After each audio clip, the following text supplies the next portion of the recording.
시청자 여러분 안녕하십니까? 뉴스포 시작합니다. 전국 연합학력평가 성적이 유출돼 지역 교육계에 파문이 일고 있습니다. 대구시가 코로나19 기억의 공간 조성을 완료했습니다.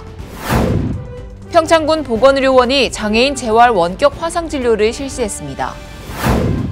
포항시가 2차 전지 혁신 산업생태계 구축 및 인재 양성 업무 협약식을 가졌습니다. 국회 국방위원회 법안 심사 과정에서 광주 군공항 이전 특별법의 제동이 걸렸습니다. 보안이 허술한 대형 결혼정보회사와 주식정보업체 웹사이트에서 개인정보 700만 건을 빼낸 해킹 조직이 경찰에 적발됐습니다. 하지만 보안망이 뚫린 업체들은 경찰의 통보를 받을 때까지 고객 정보가 몽땅 털린 사실조차 몰랐습니다. 경찰이 서울시 금천구의 한 해킹 조직 사무실 문을 강제로 개방해 급습합니다. 정보통신망 이용 촉진 및 정보보호에 관한 법률 위반 혐의로 체포하겠습니다. 경찰에 적발된 조직은 건당 100만 원에서 500만 원의 의뢰비를 받고 웹사이트를 해킹해 개인정보를 빼돌린 청부 해킹 조직입니다. 이들은 결혼정보업체와 주식투자 상담업체, 성형외과 등 380여 곳을 해킹해 개인정보만 700만 건을 팔아넘겼습니다. 특히 고객의 상세한 개인정보를 갖고 있는 결혼정보업체에서는 직업과 연봉, 자산은 물론 부모의 정보까지 유출됐습니다. 유출된 개인정보는 이름, 주소, 성별, 휴대전화 번호 등 기본 정보뿐만 아니라 출신 대학, 직업, 주식 투자액 같은 세부 정보도 함께 유출되었습니다.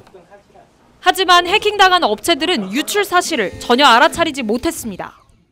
범행은 현재 불법 도박 사이트 15곳을 운영하고 있는 48살 총책과 10대의 동종범죄 전력으로 입건됐던 25살 해커 등이 저질렀습니다. 이들은 경쟁업체의 정보를 빼내고 싶은 의뢰인들을 공개 대화방 등 SNS를 통해 모집한 것으로 경찰 조사 결과 드러났습니다. 전남경찰청은 서울과 경기, 충남 등 각지에 분산된 영업장을 모두 적발하고 부당이득 10억 원에 대해서도 법원에 몰수 보전을 요청했습니다. 올해 고3 학생들이 지난해 11월 치른 전국 연합학력평가 성적이 유출돼 지역 교육계까지 파문이 일고 있습니다. 학교와 지역을 성적으로 줄세운 2차 가공 자료까지 퍼지고 있다 보니 지역 학생과 학부모들이 술렁이고 있습니다. 암호화 메신저 앱 텔레그램의 한 단체 대화방에 올라온 파일입니다. 지난해 11월 전국 연합학력평가에 응시한 당시 고2 학생들의 이름과 과목별 점수는 물론 학급과 학교 석차까지 나와 있습니다. 지역 학생들 사이에서는 광주 56개, 전남 95개 학교를 성적별로 줄 세운 자료도 급속히 퍼지고 있습니다. 학교 성적이 쭉 적혀서 돌고 있으니까 친구들끼리 학교에 비해서 우리 학교 성적은 이 정도구나 하고 이야기를 하고 있었어요. 유출 사흘 만에 학교 지역을 성적순으로 나열하는 등 부작용이 나타나는 상황. 일부 학교와 학원에서는 유출된 자료를 홍보에 이용하려는 움직임도 있는 것으로 알려졌습니다. 개인 어떤 목적을 위해서 학원이나 어른들의 어떤 목적을 위해서 이용되는 거는 되게 옳지 않다고 생각을 해요. 특히 유출된 자료가 올해 고3이 된 학생들의 성적이다 보니 대학 입시에 부정적인 영향을 미치진 않을까 하는 우려도 나옵니다. 단순히 이제 학교를 서열하는 문제가 아니라 실은 그 지역을 또 평가하는 기준이 돼버린 것도 문제가 되잖아요. 광주 전남교육청은 유출 피해를 입은 다른 교육청들과 함께 공동 대응에 나서기로 했습니다. 이어서 수도권 소식입니다. 마포구 동도중학교에서 학생들의 교육 환경 개선을 위해 힘쓰고 있는 박강수 마포구청장에 대한 감사의 마음을 표하기 위해 감사패 전달식이 열렸습니다. 지난 15일 정책회의실에서 동도중학교 감사패 전달식이 열렸습니다. 박강수 마포구청장이 그간 학생들의 교육 환경 개선을 위해 힘쓴 점과 나아가 마포구 학생들이 훌륭한 인재로 성장할 수 있는 교육도시를 조성하기 위해 가진 노력을 한 데에 대해 감사패를 전달했습니다. 전달식은 마포구청장을 비롯한 관계자들과 동도중학교 교장 및 학부모들이 참석한 가운데 진행됐으며 훈훈한 분위기 속에서 마무리됐습니다. 앞으로도 마포구 학생들이 더 나은 환경 속에서 교육받을 수 있도록 환경이 개선되고 많은 지원과 관심이 이어지길 바랍니다. 마포구에서 여성 생활용품 후원품 전달식이 열렸습니다. 400만 원 상당의 후원 물품이 오가며 따뜻한 마음이 전달됐는데요. 청소년들이 꿈을 향해 더 힘차게 발돋움할 수 있길 바랍니다. 지난 14일 구청장실에서 여성 생활용품 후원품 전달식이 열렸습니다. 주식회사 보람 CNH에서 여성복지시설, 한부모 가정시설 생활인, 지역 아동센터 등 마포구 저소득 가정의 청소년들에게 여성 생활용품 204세트를 후원했습니다. 이날 전달식에는 박강수 마포구청장, 보람 CNH 부사장, 마포복지재단 이사장 등이 자리에 참석했습니다. 앞으로도 이런 기부의 손길이 이어져 관내 저소득 청소년들이 생활의 어려움을 덜고 더 나은 나날을 보낼 수 있길 바랍니다. 계속해서 광역시 소식입니다. 대구시 공무원들이 계절적 영향으로 인한 동절기 혈액수급 차질을 우려해 단체 헌혈에 나섰습니다. 계절적 영향으로 인한 동절기 혈액수급 차질을 우려해 대구시 공무원들이 단체 헌혈에 나섰습니다. 14일 동인청사와 산격청사에서 진행된 헌혈은 직원들의 자발적인 참여로 이뤄졌습니다. 대구시는 지난해에도 단체 헌혈을 통해 150여 명의 직원들이 참여했고 올해도 분기별 단체 헌혈 행사를 실시해 지역 혈액 수급에 적극 동참할 계획입니다. 대구시가 코로나19 방역의 역사적 기록을 전시 보존하기 위한 코로나19 기억의 공간 조성을 완료했습니다. 대구시가 코로나19 방역의 역사적 기록을 전시 보존하고 감염병 전파 차단을 위한 시민 중심의 자발적 노력을 되새기는 코로나19 기억의 공간 조성을 완료해 17일 개관했습니다. 코로나19 기억의 공간은 코로나19 발생 초기 코로나19 감염병 전담병원으로 활약한 계명대 대구동산병원 내에 조성됐습니다. 기존 의료진 사택 건물을 리모델링해 조성된 전시 공간은 544제곱미터 부지의 연면적 308제곱미터, 지상 2층 규모입니다. 매주 월요일부터 금요일 오전 9시부터 오후 5시까지 운영되며 토요일은 오전 9시부터 낮 12시까지 운영됩니다. 강원도 소식입니다. 한국지역자활센터협회 강원지부가 2023년 정기총회 및 2022년도 사업성과 보고회를 개최했습니다. 한국지역자활센터협회 강원지부는 휘닉스 평창에서 자활센터협회 및 강원지부 회원 150여 명이 참석한 가운데 행복동행 가치있게 같이 성장하는 우리라는 주제로 2022 사업보고회 및 2023 정기총회를 진행했습니다. 이날 정기총회에서는 장기 근속자 포상, 감사패 등의 시상식과 2022년 사업 성과 보고 및 2023년 사업 계획과 예산에 대해 논의했습니다. 강원지부 2023 사업 방향을 파워업으로 설정하여 정책, 조직, 직무, 교육, 관계 사업의 활성화를 위한 주요 과제를 설정했습니다. 또 관내 사회적 경제조직 간의 연대를 지원하고 민관 간 협력 강화를 통해 순환과 공생의 지역경제 활성화에 지속적으로 힘써 나가기로 다짐했습니다. 평창군 보건의료원이 의료 사각지대에 놓인 장애인들을 위해 정보통신기술을 기반으로 하는 장애인 재활 원격 화상진료를 실시했습니다. 장애인 원격 화상진료 사업은 전문적인 재활치료가 필요하지만 원거리 의료기관 이용이 어려운 장애인들에게 의료의 접근성을 높이고 취약한 의료 환경을 보완하여 재활치료의 공백을 최소화하기 위해 추진합니다. 이날 군에서는 강원도 재활병원과 협력해 재활의학과 전문의와 화상진료 및 대면진료를 순차적으로 진행하며 처방에 따른 맞춤형 재활훈련과 물리치료 서비스도 제공했습니다. 또한 군은 장애인들의 이동을 최소화하고자 보건의료원 및 용평보건지소, 건강생활지원센터 3곳에 재활 원격진료 시스템을 구축했습니다. 보건의료원장은 이번 원격진료를 통해 재활의료의 사각지대에 있었던 지역 사회장애인들이 ICT 기반 원격 재활진료로 일상에서의 다양한 불편감 해소 및 건강 수준 향상에 많은 도움이 될 수 있길 바란다고 말했습니다. 횡성인재육성장학회가 횡성인재육성 장학생을 모집합니다. 올해는 횡성군 출연금 3억 3천만 원과 장학기탁금 1억 7천만 원을 더해 총 5억 원의 장학금으로 성적우수, 예체능 특기, 희망장학, 글로벌 인재전형 등 총 255명을 먼저 선발하고 중고등학생은 50만 원, 대학생은 100만 원을 지급합니다. 신청 자격은 본인 또는 보호자가 1년 이상 횡성군에 주소를 두어야 하며 대학 재학생의 경우 직전 2학기 취득학점 24학점 이상, 중고교생의 경우 횡성군에서 지원하는 자녀 학자금 지원 사업과는 중복 신청할 수 없습니다. 신청 방법은 횡성인재육성장학회 홈페이지에서 온라인 신청하면 됩니다. 계속해서 충청도 소식입니다. 충북도가 청주도심 통과 노선의 확정 요구를 비롯한 청주시 발전 방안을 논의하기 위해 청주 도심 통과 광역철도 반영 토론회를 진행했습니다. 김명규 충북도 경제부지사는 도가 제시한 청주도심 통과 노선이 최종 확정될 때까지 힘을 모아달라고 당부했습니다.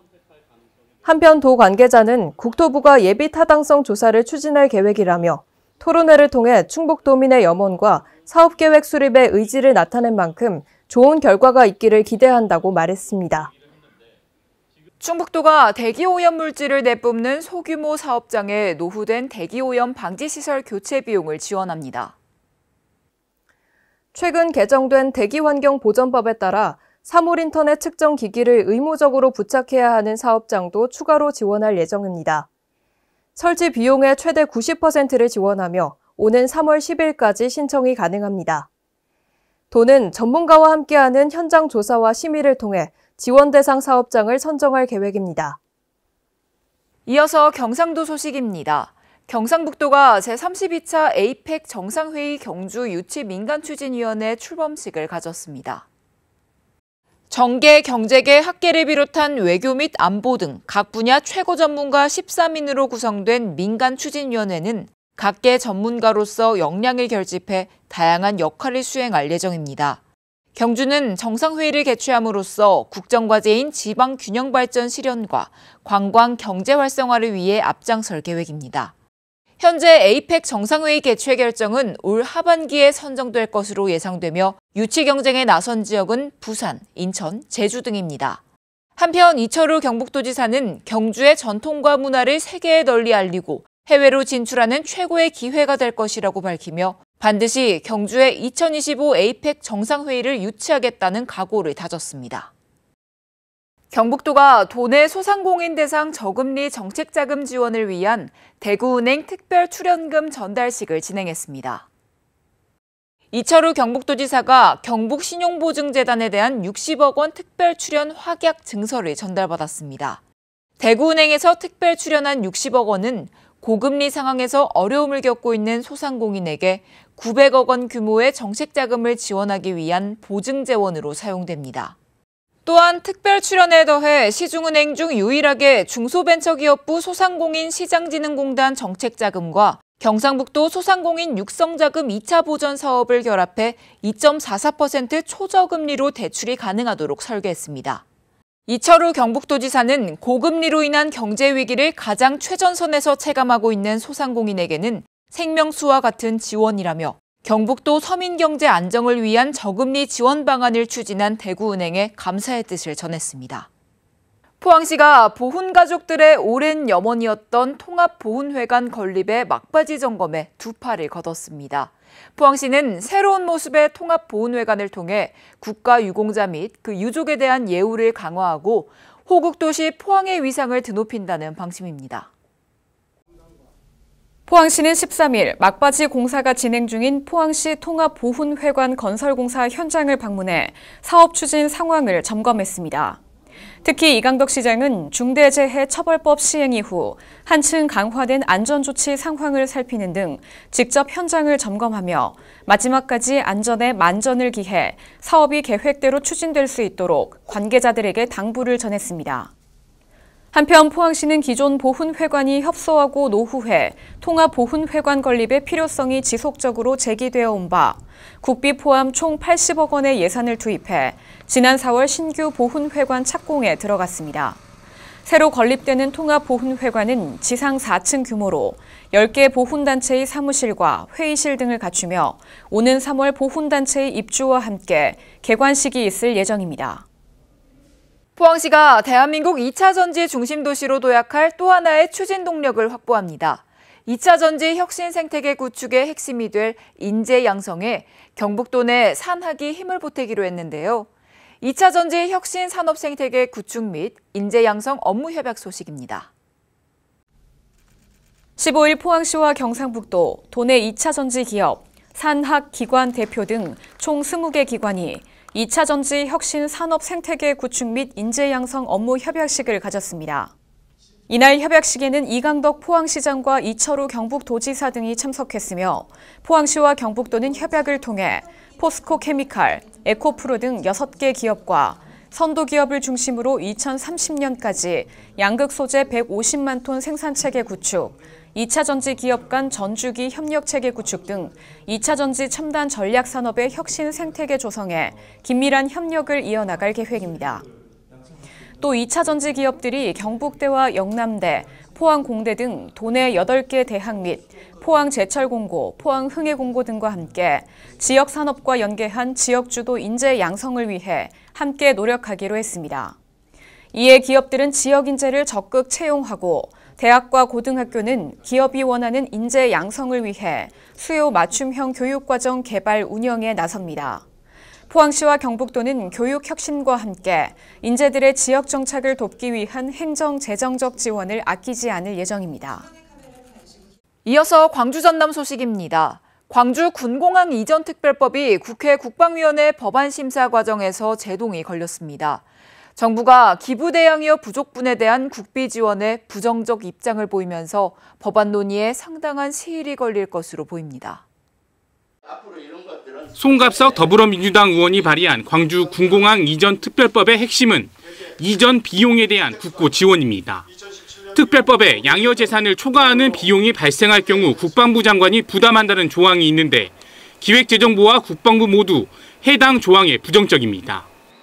국회 국방위원회 법안 심사 과정에서 이 조항을 국비 지원을 할 수 있다로 수정하는 한 발 물러선 대안이 논의될 것으로 예상됩니다. 몇 가지 쟁점이 되는 사항에 대해서 부처 간에 또 광주시와 또 대구시 간에 서로 논의를 해서 그런 것들이 좁히는 작업이 진행될 것 같고요. 종전부지 개발 사업에 대한 예비 타당성 조사 면제도 법안 심사의 쟁점입니다. 특별법에는 종전부지 개발 사업 시행자에게 예타조사 면제 등의 특례를 줄 수 있다는 내용이 있지만 기재부가 법안 심사 소위에서 반대한 것으로 알려졌습니다. 국비 지원과 예타 면제 등 특별법 핵심 내용에 제동이 걸리면서 2월 임시국회 통과는 사실상 불가능해졌습니다. 이렇게 하면 듣는 것을 끝을 내고 이제 용어 정리를 좀 해서 다음에 이때 이제 본격적으로 심사를 하는 걸로 그렇게 좀 추진될 것 같습니다. 쌍둥이 법안으로 불리는 광주 군공항 특별법과 대구 경북 신공항 특별법이 모두 상임위 소위에서부터 제동이 걸리면서 법안 처리 과정에 빨간불이 켜졌습니다. 광주광역시의 스카이라인이 바뀝니다. 올해 하반기부터 건축물 층수 제한을 폐지하겠다는 계획인데요. 광주에도 롯데 월드타워나 파크원과 같은 초고층 빌딩이 들어설지 관심입니다.